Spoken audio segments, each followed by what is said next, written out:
Hello students, आप सबको अपने एनसीईआरटी साइंस चैनल में स्वागत करती हूँ। आज हम लोग क्लास 7 का एनसीईआरटी साइंस अध्याय 10 पढ़ेंगे। इससे पहले हम लोग 9 अध्याय देख चुके हैं। जिसने नहीं देखे हैं वह चैनल पर प्लेलिस्ट बना हुआ है, आप लोग वहां से देख सकते हैं। यह क्लास एनसीईआरटी थ्योरी और नोट्स और उसका अभ्यास पाठ हल करवाते हैं। यह क्लास बीपीएससी 4 या फिर आने वाले किसी भी टीचिंग एग्जाम या फिर आप क्लास 7th में है उसके लिए भी काफ़ी इम्पोर्टेंट है, इसलिए ये वीडियो आप लोग के लिए काफ़ी हेल्पफुल होगा। तो चलिए शुरू करते हैं आज की क्लास। अध्याय 10 विद्युत धारा और इसके प्रभाव। इससे पहले हम लोग कक्षा 6 में अध्याय 9 में पढ़ चुके थे कि विद्युत धारा क्या है और उसका परिपथ यानी किस प्रकार विद्युत धारा प्रभावित होता है। आज हम इस चैप्टर में हम जानेंगे विद्युत अवयवों के क्या क्या घटक है, विद्युत धारा के क्या क्या प्रभाव है, इसके बारे में इस चैप्टर में पढ़ेंगे। चलिए सबसे पहले थोड़ा जान लेते हैं कि विद्युत धारा क्या है। विद्युत धारा जिसमें कि चार्ज या फिर आवेश के बहाव को विद्युत धारा कहते हैं, और इस आवेश या चार्ज के बहाव के कारण जो विद्युत परिपथ यानी पूरे सर्किल में विद्युत धारा प्रभावित हो जाती है, और इस प्रकार हमें जो बल्ब जलती है, पंखा चलती है और भी मशीन जो चलती है, तो ये किस कारण चलती है? तो ये विद्युत धारा या फिर उसके परिपथ के कारण है ना। जो जो कि विद्युत धारा में जो आवेश प्रभाव होता है, ये चार्ज यानी आवेश ये दो प्रकार के होते हैं, धनात्मक चार्ज और ऋणात्मक चार्ज। जैसे कि एक सेल में दिखाया गया है कि ये धनात्मक चार्ज और ऋणात्मक चार्ज, जब तक ये परिपथ धनात्मक और ऋणात्मक परिपथ दोनों ओर से नहीं इसको ठीक से जोड़ेंगे तो ये परिपथ पूरा नहीं होगा, है ना। तो जानते हैं कि परिपथ पूरा करने के लिए कि क्या क्या उसका मुख्य घटक है, यानी विद्युत अवयवों के क्या क्या प्रतीक है, उसको सबसे पहले हम लोग जानते हैं। जैसे कि एक दिखाया गया विद्युत सेल। विद्युत सेल में एक क्या है, एक धनात्मक सिरा है और ऋणात्मक सिरा। ये धनात्मक सिरा जो है इसका प्रतीक जो है एक लंबी रेखा है, ये लंबी रेखा है और पतली है, और ऋणात्मक रेखा जो है ये मोटी है और छोटी है ना। तो ये लंबी और पतली रेखा क्या दर्शाता है? धनात्मक सिरा को। और ये पतली और मोटी रेखा को क्या दर्शाता है? ये ऋणात्मक यानी ऋण टर्मिनल को, इधर धन टर्मिनल को। फिर है विद्युत बल्ब। विद्युत बल्ब में कैसे जलता है, इसका प्रतीक होगा इस टाइप का। फिर है स्विच ऑन की स्थिति में, जब हम बल्ब जलाते हैं या फिर पंखा ऑन करते हैं तो ये स्विच ऑन की स्थिति में इस प्रकार होता है, यानी परिपथ पूरा जुड़ा हुआ रहता है। वही स्विच ऑफ की स्थिति में क्या होता है कि परिपथ खुला हुआ अवस्था में होता है। इस कारण ना परिपथ पूरा नहीं हो पाता है और हमें बल्ब बुझ जाती है या फिर पंखा बंद हो जाता है। तो ये क्या होता है? स्विच ऑफ की स्थिति में इस प्रकार का चिन्ह होता है। फिर है बैटरी। बैटरी में क्या होता है, जो कि हम लोग सेल देखे, यानी कि एक सेल जिसमें धनात्मक सिरा और ऋणात्मक सिरा होता है। तो एक धनात्मक सिरा, ऋणात्मक सिरा, फिर धनात्मक सिरा, ऋणात्मक सिरा मिलके क्या बनता है? बैटरी बनता है। यानी सेल दो दो टर्मिनल को जोड़ के बैटरी बनाया जाता है। धन ऋण, धन टर्मिनल, ऋण टर्मिनल, धन टर्मिनल, ऋण टर्मिनल, इस प्रकार इसका प्रतीक होता है। फिर है संयोजित तार। संयोजित तार में क्या होता है, मतलब एक सीधी लाइन रेखा की तरह एक संयोजित तार होता है। तो इसका हम घटक देख लिए। अब हम जानते हैं कि विद्युत परिपथ कैसे पूरा होता है। देखिए, दो सेलों का बैटरी या फिर 4 सेलों का बैटरी, मतलब किस प्रकार इसको जोड़ा जाता है। तो हमेशा सेलों को किस प्रकार रखा जाता है या फिर जोड़ा जाता है, हमेशा धन टर्मिनल और ऋण टर्मिनल, ये दोनों धन धन एक साथ नहीं होगा। या जैसे कि धन है यहाँ धनात्मक सिरा और ऋणात्मक सिरा, तो ऋणात्मक सिरा के साथ फिर क्या आएगा? धनात्मक सिरा, है ना। धनात्मक ऋणात्मक के साथ धनात्मक, फिर यहाँ ऋणात्मक आया। देखो, ऋणात्मक के साथ क्या जुड़ा? धनात्मक। फिर ऋणात्मक आया, ऋणात्मक के साथ क्या जोड़ा? धनात्मक। फिर यहाँ ऋणात्मक है, ऋणात्मक के साथ क्या जोड़ेगा? धन टर्मिनल। न इस प्रकार धन विपरीत माने धन और ऋणात्मक टर्मिनल और धन टर्मिनल जोड़ के एक क्या बनता है? विद्युत मतलब बैटरी का सेल बनता है ना। और इसको तार में भी ऐसे ही जोड़ते हैं, जैसे बैटरी बनाने के लिए दो सेलों को एक साथ संयोजित करना, कैसे बैटरी को एक साथ जोड़ते हैं। तो इसका ये ऊपर वाला भाग क्या हुआ? धन टर्मिनल, और नीचे वाला भाग जो प्लेन रहता है बैटरी का, वो नीचे वाला भाग ऋणात्मक और ऊपर वाला भाग थोड़ा सा उठा हुआ रहता है, तो ये धन टर्मिनल हुआ। तो धन टर्मिनल को फिर यहाँ सीधा ऐसे नहीं जोड़ेंगे धन से, यहाँ नीचे ऋण है तो इसको तार क्या करेंगे, ऋण टर्मिनल से जोड़ेंगे। फिर ऊपर धन है, फिर धन को किससे जोड़ेंगे, यहाँ बैटरी को उल्टा कर दे यानी ऋण, इससे जोड़ेंगे। मतलब इस प्रकार हमेशा ध्यान रखना है विद्युत सेल में कि एक धन टर्मिनल और एक ऋण टर्मिनल, फिर ऋण से क्या जुटेगा, धन टर्मिनल, फिर धन से क्या जुटेगा, ऋण टर्मिनल। इस प्रकार मतलब विपरीत चिन्ह के अनुसार ये सेलों का जोड़ते हैं विद्युत सेल। फिर आता है सेल होल्डर। सेल होल्डर में क्या करते हैं हम, उसको मतलब सेल या बैटरी को कैसे उसको रखा जाता है, तो ये सेल होल्डर कहलाता है। जैसे कि इस प्रकार का एक सेल होल्डर है, इसमें क्या होता है कि दो या दो से अधिक बैटरियों को रखने के लिए या फिर बनाने के लिए सेल होल्डर का उपयोग होता है। देखिए विद्युत परिपथ कैसे पूरा हुआ, धन टर्मिनल और ऋण टर्मिनल के साथ क्या किए, एक स्विच दिए, ये स्विच ऑन की स्थिति में क्या किया, ये बल्ब जल गया। इसी को हम चित्र के अनुसार कैसे दर्शाएंगे, देखिए एक बल्ब ये जलता हुआ नजर आ रहा है और यहाँ पे क्या है, एक सेल है विद्युत सेल, और यहाँ पे क्या है, स्विच, क्या है ये, स्विच ऑन की स्थिति में, यानी ये परिपथ पूर्ण है, जुड़ा हुआ है, तो यह क्या होगा, विद्युत जल जाएगा, यानी ये विद्युत परिपथ का आरेख है। वहीं पर यदि देखिए कि स्विच ऑफ की स्थिति में कैसा होगा, देखिए ये बल्ब जल रहा है, नहीं जल रहा है, क्यों नहीं जल रहा है, इसका कारण क्या है कि यहाँ स्विच ऑफ की स्थिति में है, यानी कि ये खुला हुआ है, ये परिपथ पूरा नहीं है, है ना, विद्युत सेल है और ये परिपथ पूरा नहीं है, इस कारण ये क्या होगा, बल्ब नहीं जलेगा, यानी ये स्विच ऑफ की स्थिति में। तो हम देख लिए कि विद्युत धारा किस प्रकार प्रभावित होती है और ऑन की स्थिति में किस प्रकार होता है, ऑफ की स्थिति में किस प्रकार होता है, बैटरी को हम कैसे रखते हैं, उसका जितना भी अवयवी घटक था परिपथ का वो हम देख लिए। अब हम आगे देखते हैं कि विद्युत धारा का तापीय प्रभाव। विद्युत धारा का तापीय प्रभाव क्या होता है, देखिए नाम से ही क्या पता चलता है, विद्युत धारा हम देखें का तापीय प्रभाव, तापीय मतलब गर्म, है ना, तप्त। तो क्या होता है कि जब किसी तार से कोई विद्युत धारा प्रभावित होती है तो वह तप्त हो जाती है, यानी कि वह गर्म हो जाती है। इस तप्त यानी गर्मी को ही क्या कहते हैं, विद्युत धारा का तापीय प्रभाव।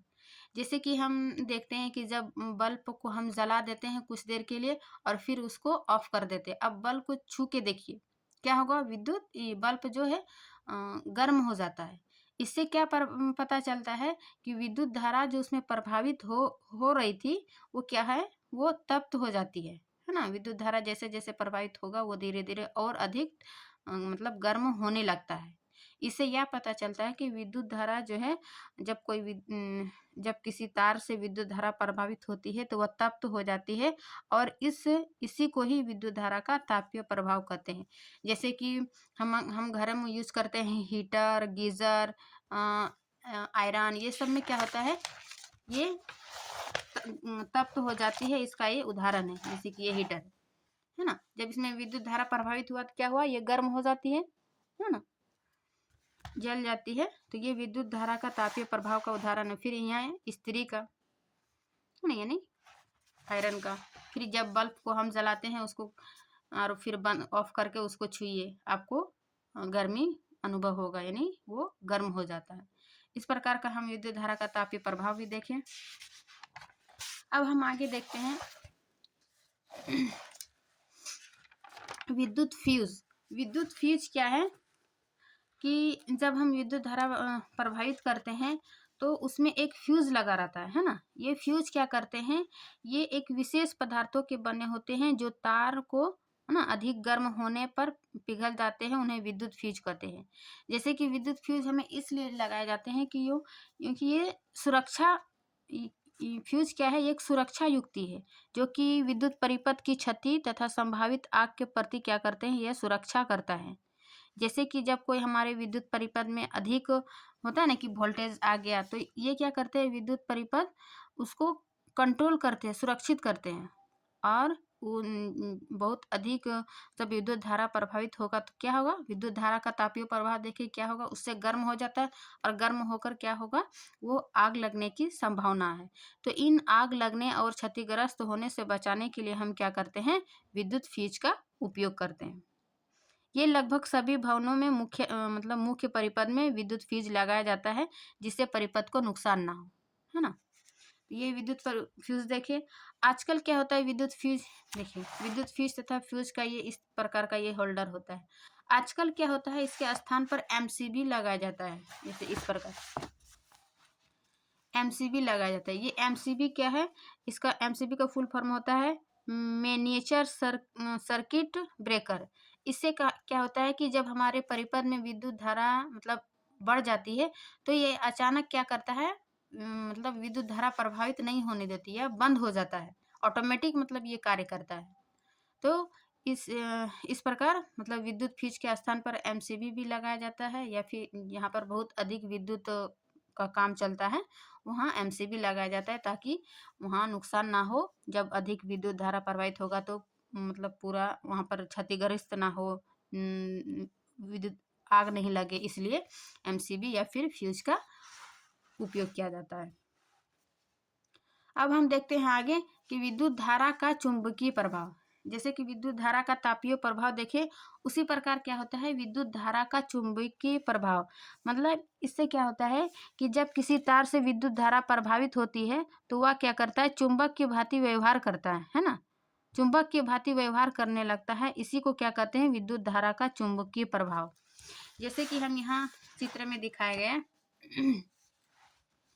इसको परिपथ पूरा करेंगे, है ना। ये बैटरी है, बल्ब है। जब इसको हम स्विच ऑन की स्थिति में करेंगे तो ये क्या होगा, एक चुंबक का टुकड़ा रख देते हैं, तो ये जब विद्युत धारा प्रभावित करे तो ये चुंबक की भांति व्यवहार करने लगता है ना। तो इसी को विद्युत धारा का चुंबकीय प्रभाव कहते हैं। और चुंबकीय प्रभाव को जो है सबसे पहले ये हैंस क्रिश्चियन ऑस्टर ने दिया था। ये क्या था, पहले वैज्ञानिक थे जिन्होंने विद्युत धारा का चुंबकीय प्रभाव को देखा, ये हैंस क्रिश्चियन ऑस्टर ने। ये नाम आप लोग याद रखिएगा, ये कभी कभी किसी भी एग्जाम में पूछा जाता है कि सबसे पहले विद्युत धारा का चुंबकीय प्रभाव जो है वो किसने खोजा था, तो इसका आंसर हो जाएगा हैंस क्रिश्चियन ऑस्टर ने।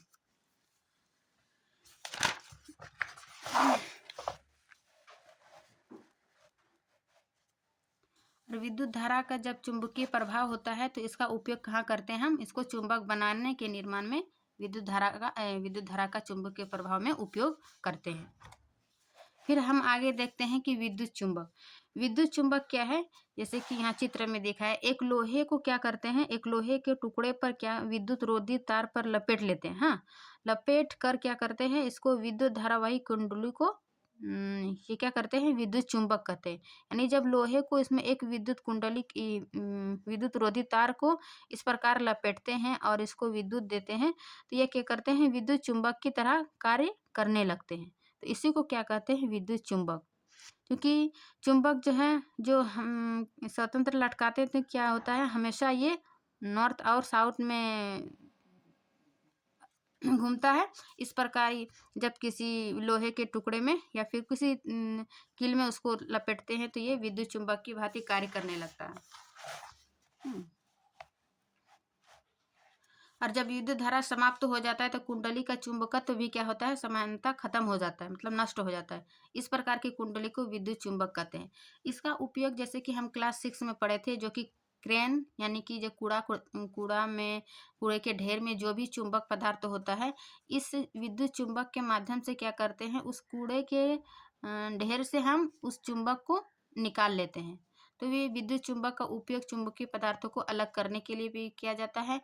और कभी कभी इसका उपयोग क्या करते हैं, जबकि सड़क दुर्घटना में जो आँखों में कुछ चुंबकीय पदार्थ चले जाता है, तो उसको निकालने के लिए भी ये विद्युत चुंबक का उपयोग किया जाता है। फिर कुछ खिलौनों के भीतर भी विद्युत चुंबक लगे होते हैं, जो कि फिर हम आगे देखते हैं कि विद्युत घंटी। ये विद्युत घंटी क्या है, विद्युत घंटी जो विद्युत से चलने वाली एक घंटी होती है ना, जैसे इस प्रकार। इसमें क्या होता है, एक हथौड़ा लगा होता है और इसके विद्युत चुंबक के निकट जो है एक लोहे की पत्ती लगी होती है जिसके एक सिरे से हथौड़ा जुड़ा होता है, और लोहे की पत्ती के समीप जो है एक ये पेंच है, संपर्क में एक पेंच लगा होता है। जब लोहे की पत्ती को इस पेंच के साथ संपर्क में आती है तो विद्युत धारा पूरा हो जाता है और जिससे क्या होता है, ये विद्युत चुंबक बन जाती है। और जब लोहे की पत्ती को अपनी ओर खींचती है तो इस प्रक्रिया में पत्ती के सिरे क्या करते हैं, जे जुड़ा हथौड़ा जो है घंटी की तरह टकराता है, और बार बार टकराने से क्या होता है, ध्वनि उत्पन्न होती है। इस प्रकार ये विद्युत घंटी मतलब कार्य करता है। हथौड़ा घंटी से बार बार टकराते हैं और इस प्रकार विद्युत घंटी बजती है। तो ये थी आज की अध्याय 10 का विद्युत धारा और इसके प्रभाव का थ्योरी। अब हम आगे देखते हैं इसका अभ्यास। क्वेश्चन नंबर 1 में क्या है कि विद्युत परिपथ के निम्नलिखित अवयवों को निरूपित करने वाले प्रतीक अपनी नोटबुक पर खींचिए। संयोजी तार स्विच ऑन की स्थिति में, विद्युत बल्ब, विद्युत सेल स्विच ऑन की स्थिति में, तथा बैटरी। जैसे कि मतलब जो भी हम विद्युत परिपथ के अवयव बताए हैं, विद्युत सेल किस प्रकार होता है, विद्युत बल्ब का चिन्ह, स्विच ऑन की स्थिति में, स्विच ऑफ की स्थिति में, ये चित्र बनाना है। शुरू में ही हम जो बताए ये है ना, जितने भी विद्युत अवयव के घटक है ये क्वेश्चन नंबर 1 में बनाना है। फिर क्वेश्चन नंबर 2 10.21 में दर्शाए चित्र क्या है, 10.21 में दर्शाए विद्युत परिपथ को निरूपित करने के लिए परिपथ आरेख खींचिए। विद्युत परिपथ को निरूपित करने के लिए विद्युत परिपथ आरेख खींचिए। मीन्स ये चित्र जो है ये क्या करता है, बल्ब नहीं जलता है। तो किस कारण नहीं जलता है, इसको परिपथ को पूरा करना है। जैसे कि हम क्या पढ़े, स्विच ऑन की स्थिति में क्या था, परिपथ पूर्ण अवस्था में था, लेकिन यहाँ पे देखिए खुला हुआ है ना, तो ये ऑफ की स्थिति में है, तो विद्युत परिपथ पूरा नहीं हुआ। तो इसको क्या करेंगे, इसको जोड़ देंगे, यानी स्विच ऑन कर देंगे। तो ये क्या होगा, विद्युत परिपथ पूरा हो जाएगा और इस प्रकार ये बल्ब जल जाएगा। फिर क्वेश्चन नंबर 3 कि चित्र 10.22 में 4 सेल दिखाए गए हैं। जैसे ये है ना, 4 सेल दिखाए गए हैं, तो रेखा खींचकर यह निर्दिष्ट कीजिए कि 4 सेलों के टर्मिनलों को तारों द्वारा संयोजित करके आप बैटरी कैसे बनाएंगे। तो बैटरी बनाने के लिए हम बताएं कि इसको कैसे जोड़ते हैं, हमेशा धन टर्मिनल को ऋण से और फिर ऋण को धन से, इस पर का मतलब विपरीत चिन्ह के अनुसार जोड़ते हैं। तो यहाँ देखिए धन है, ऋण है, फिर धन किसके साथ जोड़ेंगे, उसको रेखा चित्र के माध्यम से दर्शाइए। तो यहीं पे हम बता देते हैं, आप लोग बना लीजिएगा। फिर है धन टर्मिनल को ऋण से। अब क्या करेंगे, फिर यहाँ ऋण ऋण है तो ऋण ऋण से नहीं करेंगे, क्या करेंगे, यहाँ धन को फिर यहाँ ऋण में ले आएंगे, है ना। फिर यहाँ ऋण क्या है, ऋण को धन से जोड़ देंगे। इस प्रकार ये बैटरी को संयोजित करते हैं, है ना। बैटरी को संयोजित करने के लिए हम सीख लिए। फिर है क्वेश्चन नंबर 4 कि चित्र 10.23 में दर्शाए गए परिपथ में बल्ब दीप्त नहीं हो पा रहा है। से इस परिपथ में बल्ब क्या हो रहा है, दीप्त नहीं हो पा रहा है। क्या आप इसका कारण पता लगा सकते हैं। परिपथ में आवश्यक परिवर्तन करके बल्ब को प्रदीप्त कीजिए। देखिए कैसे ये नहीं जल रहा है, जबकि ये स्विच ऑन की स्थिति में है, बैटरी को जोड़ा गया, बल्ब को जोड़ा गया। तो चित्र को ध्यान में देखते हुए क्या है, हम अभी बैटरी जो उसको संयोजित तार में कैसे जोड़ते हैं वो देखें। तो ये क्या है, ऋण टर्मिनल और धन टर्मिनल। फिर धन टर्मिनल को किससे जोड़ दिया, धन टर्मिनल से। तो ये तो नहीं बताया कि हमेशा विपरीत में जोड़ता है कि धन को ऋण से। तो इस प्रकार ये बैटरी जो है उल्टा लगाया गया है, जिस कारण ये बल्ब दीप्त नहीं हो पा रहा है। यहाँ हमें धन से ऋण को जोड़ते हैं, तब ये क्या होगा, परिपथ पूरा हो जाएगा और इस प्रकार ये बल्ब जल जाता है। अब हम क्वेश्चन नंबर 5 देखते हैं कि विद्युत धारा के किन्हीं 2 प्रभावों के नाम लिखिए। जैसे विद्युत धारा के 2 प्रभाव हम क्या देखें, विद्युत धारा का तापीय प्रभाव और विद्युत धारा का चुंबकीय प्रभाव। विद्युत धारा का तापीय प्रभाव में क्या देखिए, बल्ब क्या होता है, जब विद्युत धारा जब किसी तार से विद्युत धारा प्रभावित होती है तो वो क्या होता है, तप्त हो जाती है। इस प्रभाव को ही विद्युत धारा का तापीय प्रभाव कहते हैं। फिर वही विद्युत धारा का चुंबकीय प्रभाव में क्या देखें कि जब किसी तार में विद्युत धारा प्रभावित करते हैं तो वह चुंबक की भांति कार्य करने लगता है। तो इस प्रकार हम इसका 2 प्रभाव देखें।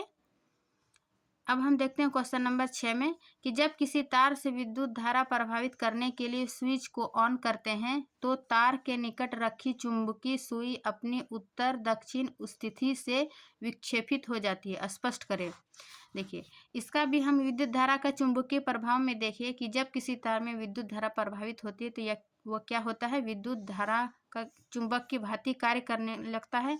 और ये चुंबक जो है वो हमेशा स्वतंत्र पूर्वक लटकाने से क्या होता है, वह हमेशा उत्तर दक्षिण दिशा में ही विक्षेपित होती है। इस प्रकार वे विद्युत धारा का चुंबकीय प्रभाव के कारण ही चुंबक सुई जो है विक्षेपित हो जाती है और वह उत्तर दक्षिण दिशा में विक्षेपित हो जाती है। तो इसका आंसर इस प्रकार बता देना है जो कि थ्योरी में बता है।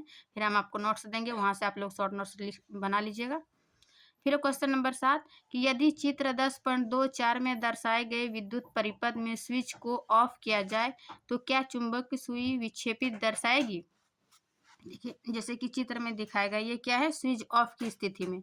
तो स्विच ऑफ की जब विद्युत धारा का चुंबकीय प्रभाव में ही हम क्या देखें कि जब किसी तार में विद्युत धारा प्रभावित होगी तब वह चुंबक की भांति कार्य करेगी। लेकिन यहाँ पर स्विच ऑफ की स्थिति में है, तो स्विच ऑफ की स्थिति में क्या होगा, विद्युत धारा का जो है चुंबक की भांति कार्य नहीं करेगा, जिस कारण जो है वो चुंबकीय सुई विक्षेपित नहीं होगा।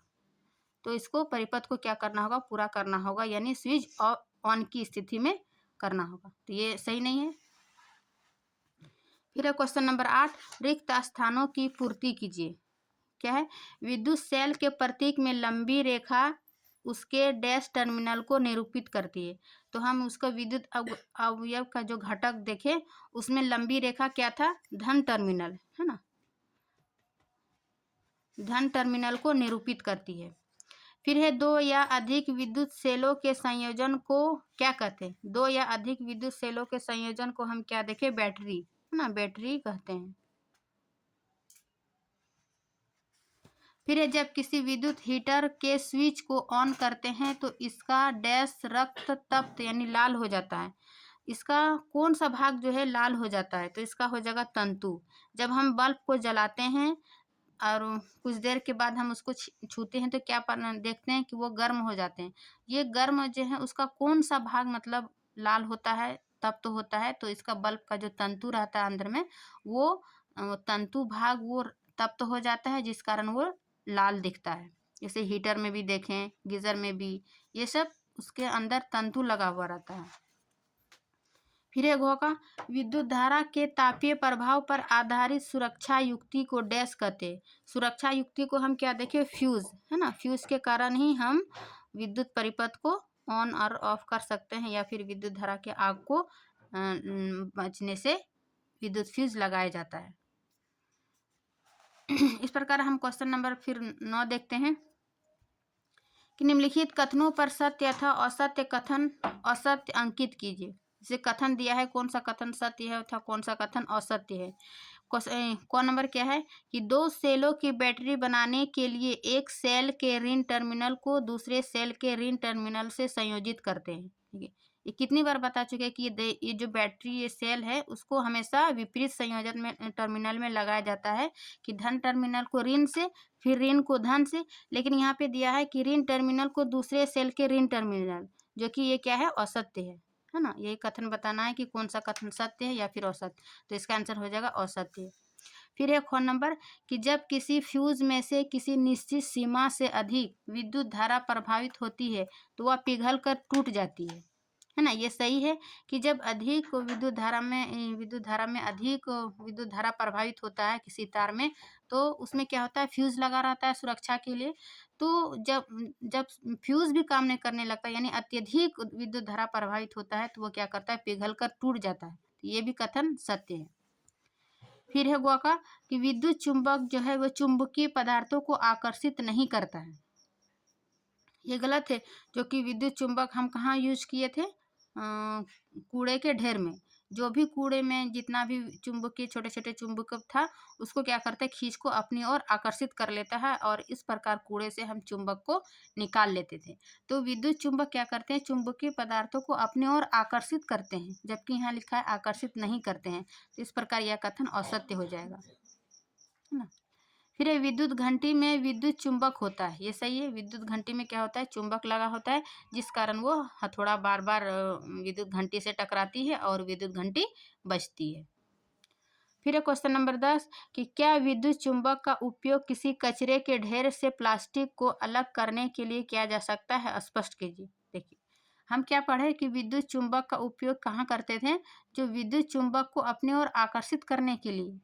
हाँ, तो यहाँ पर दिया है प्लास्टिक ढेर से प्लास्टिक को तो अलग नहीं कर सकते, क्योंकि चुंबक से प्लास्टिक नहीं चिपकता है। वो चुंबक से क्या करते हैं, ये छोटे छोटे विद्युत चुंबक से क्या करते हैं, चुंबक को ही अपनी ओर आकर्षित करते हैं, जो भी उसमें चुंबक या फिर लोहा का पदार्थ होता है। तो प्लास्टिक को अलग नहीं कर सकते हैं, ये इसका आंसर दे देना है, क्योंकि चुंबक जो है अपनी ओर लोहे या फिर चुंबक को अपनी ओर आकर्षित करती, ना कि प्लास्टिक को, है ना। फिर हम आगे देखते हैं क्वेश्चन नंबर 11 कि मान लीजिए कि कोई विद्युत मिस्त्री जो है आपके घर के विद्युत परिपथ में कोई मरम्मत कर रहा है। ठीक, जब हमारे घरों में विद्युत परिपथ खराब हो जाता है तो क्या करते हैं, मिस्त्री को बुलाते हैं। तो वह तांबे के एक तार को फ्यूज के रूप में उपयोग करना चाहता है, तो क्या आप उससे सहमत होंगे? अपने उत्तर के लिए कारण दीजिए। वो क्या करते हैं, तांबे के एक तार को फ्यूज के रूप में उपयोग करना चाहता है, तो हम उससे सहमत नहीं होंगे, क्योंकि ये जो तांबे का तार है वो तांबा जो है विद्युत धारा को मतलब आकर्षित करेगा, उससे विद्युत करंट लग जाता है। तो ये हम इसका काम से जो है हम सहमत नहीं होंगे। फिर है क्वेश्चन नंबर 12 कि जुबेदा ने चित्र 10.4 का है दर्शाए अनुसार एक सेल होल्डर बनाया था। इसे एक स्विच और एक बल्ब से जोड़कर कोई विद्युत परिपथ बनाया। जब उसने स्विच को ऑन की स्थिति में किया तो बल्ब दीप्त नहीं हुआ। परिपथ में संभावित दोष को पहचानने में जुबेदा की सहायता कीजिए। चित्र 10.4 कहाँ है, देखिए 10.4 10.4 अच्छा, ये क्या 10.4 है ना। सेल होल्डर बनाया था, इस एक स्विच को एक बल्ब से जोड़कर कोई विद्युत परिपथ बनाया था। उसमें स्विच ऑन की स्थिति में तो बल्ब दीप्त नहीं, परिपथ में संभावित दोष को पहचानने की जुबेदा की पहचान कीजिए। जैसे कि सेल होल्डर में क्या होता है कि एक से अधिक दो या दो से अधिक सेल को उसमें जोड़ते हैं।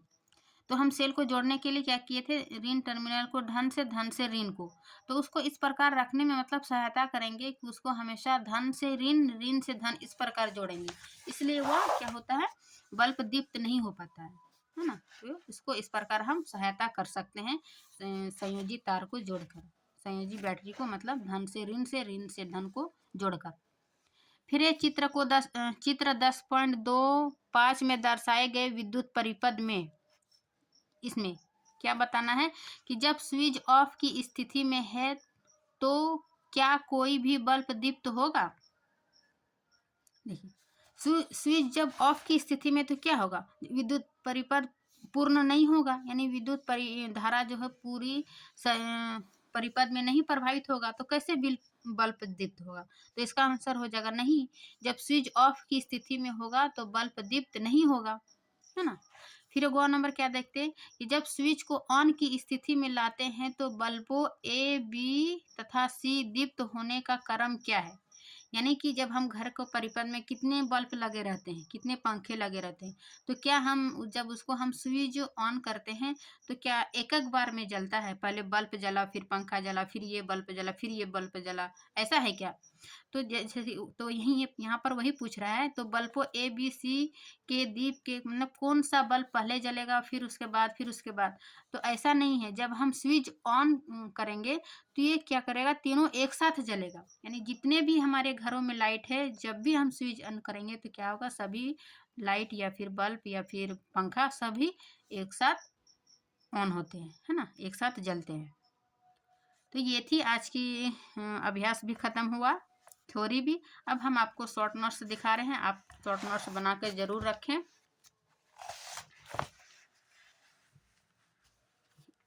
विद्युत धारा और उसके प्रभाव। विद्युत धारा क्या है? चार्ज आवेश के बहाव को विद्युत धारा करते हैं। चार्ज दो प्रकार के होते हैं, धनात्मक और ऋणात्मक। फिर हम विद्युत परिपथ के कुछ अवयव के प्रतीक देखते हैं, यानी उसका विद्युत परिपथ में क्या क्या घटक है। विद्युत सेल, धन पर ये लंबी और पतली रेखा धन टर्मिनल, फिर ये मोटी और छोटी रेखा ऋण टर्मिनल, है ना। फिर विद्युत बल्ब देखें। फिर स्विच ऑन की स्थिति में क्या है? परिपथ पूर्ण है। स्विच ऑफ की स्थिति में ये परिपथ पूर्ण नहीं है। फिर है बैटरी को कैसे जोड़ते हैं? धन से ऋण, धन से ऋण। हाँ, फिर संयोजी तार एक सिंपल तार की तरह। फिर विद्युत परिपथ। विद्युत परिपथ ये स्विच ऑन की स्थिति में क्या होता है? बल्ब दीप्त होने लगता है, ये संयोजी तार, बैटरी। और फिर देखिए स्विच ऑफ की स्थिति में क्या हुआ? बल्ब दीप्त नहीं होता है। क्यों? क्योंकि यह परिपथ पूर्ण नहीं है, यह खुला है ना। और इसमें परिपथ पूरी बंद है, यानी पूरे सर्किट में परिपथ विद्युत धारा प्रभावित हो रही है। फिर हम देखें विद्युत धारा का तापीय प्रभाव, कि जब किसी तार से कोई विद्युत धारा प्रभावित होती है तो वह तप्त हो जाती है। इसी को क्या कहते हैं? विद्युत धारा का तापीय प्रभाव, जैसे हीटर, गीजर, विद्युत इस्त्री आदि। फिर हम देखें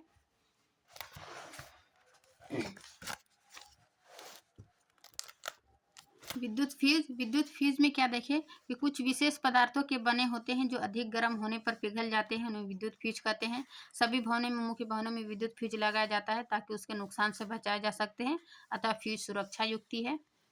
फिर आजकल क्या करते हैं? फ्यूज के स्थान पर एमसीबी यानी मिनिएचर सर्किट ब्रेकर लगाया जाता है। फिर उसका देखें हम चुंबकीय प्रभाव। फिर चुंबकीय विद्युत धारा का चुंबकीय प्रभाव को सबसे पहले किस वैज्ञानिक ने देखा था? तो इसका आंसर हो जाएगा हैंस क्रिश्चियन ऑस्टर ने, है ना। फिर है विद्युत चुंबक देखें कि विद्युत चुंबक किस प्रकार कार्य करते हैं। विद्युत चुंबक का उपयोग देखें, विद्युत घंटी देखें, है ना। तो ये थी आज का चैप्टर। आप लोग उम्मीद करती हूँ कि ये वीडियो अच्छी लगी होगी। वीडियो अच्छी लगी तो लाइक एंड सब्सक्राइब ज़रूर करें। मिलते हैं नेक्स्ट क्लास में, तब तक के लिए आप लोग पढ़िए, नोट्स बनाइए, आराम कीजिए। Thank you.